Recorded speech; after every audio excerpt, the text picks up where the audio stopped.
Part 4. You'll hear a lecturer talking about the International English Language Teaching System, IELTS. First, you have some time to look at questions 31 to 40.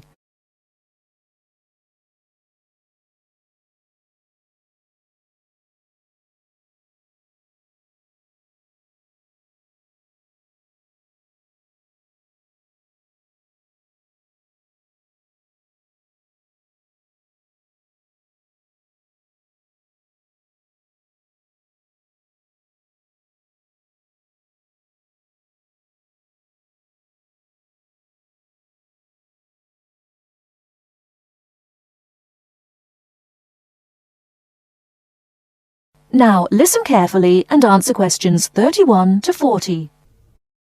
Remember to write no more than 2 words or a number for each answer. Hello everyone. Now, the International English Language Testing System exam, or IELTS as it's better known, is one of the most successful and popular English language exams in the world today. What we're going to look at now is the history of IELTS and how it came to be so successful. The story starts back in the 1960s when the British Council created an exam called EPTB to test international applicants wanting to study at universities and colleges in the UK. EPTB, by the way, stood for English Proficiency Test Battery. Strange name, I know.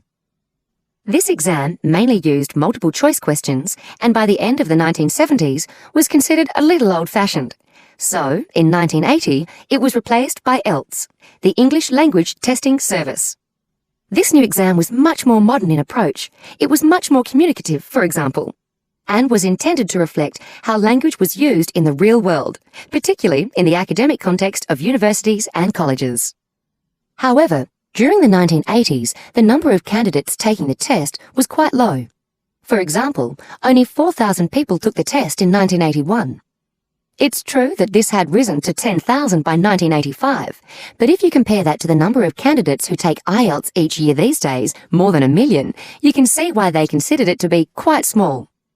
There were also some practical problems with the test. So, in 1987, it was decided to conduct a review, leading to a revised version of the exam. This was introduced in 1989 under its new name, IELTS. Over the next few years, the number of candidates increased rapidly.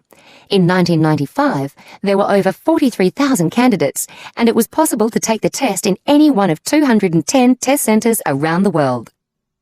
1995 was also the year of the next revision to the exam, which simplified the reading module and also improved exam administration. Further minor changes followed. The speaking module was altered in 2001, and the criteria for marking the writing tasks were revised in 2005.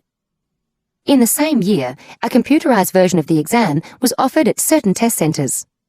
2003 was a milestone for IELTS, as it was the year when the number of candidates went over 500,000 for the first time.